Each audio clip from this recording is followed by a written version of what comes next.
besar dalam kehidupan berbangsa di Indonesia. Dalam konteks mata kuliah Pancasila, intoleransi dipahami sebagai menolak keberagaman dan tidak menghargai perbedaan suku, agama, budaya, maupun pandangan hidup. Sikap ini bertentangan langsung dengan nilai-nilai fundamental Pancasila, terutama sila pertama yaitu ketuhanan yang Maha Esa dan sila ketiga yaitu persatuan Indonesia. Pancasila menempatkan keberagaman sebagai kekuatan bukan ancaman. Karena itu, intoleransi bukan sekedar masalah sosial, tetapi juga bentuk penyimpangan dari karakter dan identitas bangsa. Jika kita melihat sejarah, Indonesia dibangun dari konsensus berbagai kelompok yang berbeda. Itulah sebabnya nilai toleransi dan tenggang rasa menjadi bagian penting dari kehidupan bernegara.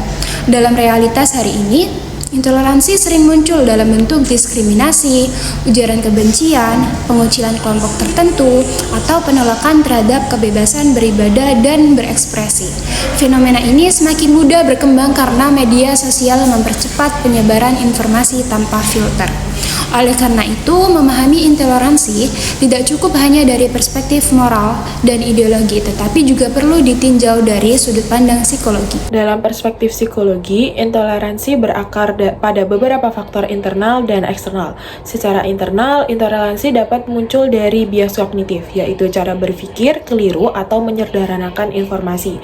Misalnya, stereotip dan prasangka. Ketika seseorang menggeneralisasi bahwa kelompok tertentu selalu salah, ia sebenarnya sedang terjebak dalam bias kognitif yang membuatnya sulit menerima perbedaan. Selain itu, kecemasan sosial juga dapat memicu intoleransi. Individu yang merasa tidak aman, terancam atau takut kehilangan identitas, sering mencari perlindungan dengan memperkuat kelompoknya sendiri dan menolak pihak luar. Secara eksternal, intoleransi banyak dipengaruhi oleh lingkungan sosial, pola asuh keluarga, pengalaman masa kecil, dan paparan media. Lingkungan yang kaku menekankan kepatuhan tanpa dialog atau membiasakan pandangan bahwa kita selalu benar, mereka selalu salah, dapat membentuk pola pikir eksklusif yang mengakar hingga dewasa. Dalam teori psikologi sosial, kondisi ini disebut in-group bias atau kecenderungan memandang kelompok sendiri lebih baik dan kelompok lain lebih rendah. Jika tidak dikendalikan, bias ini berkembang menjadi sikap diskriminatif dan bahkan tindakan agresif. Untuk itu, pembelajaran Pancasila tidak hanya perlu mengaitkan nilai-nilai normatif, tetapi juga melatih kemampuan mahasiswa dalam kesadaran diri, empati, dan critical thinking, yang merupakan konsep penting dalam psikologi. Kesadaran diri membantu kita memahami bias-bias yang mungkin kita miliki. Empati memungkinkan kita melihat manusia lain sebagai sesama yang juga memiliki hak, rasa, dan kebutuhan. Sementara critical thinking membantu kita memilah informasi, melawan stereotip, serta memahami perbedaan secara rasional. Jika nilai Pancasila dipadukan dengan prinsip psikologi, maka toleransi bukan lagi sekedar wacana, melainkan praktik nyata.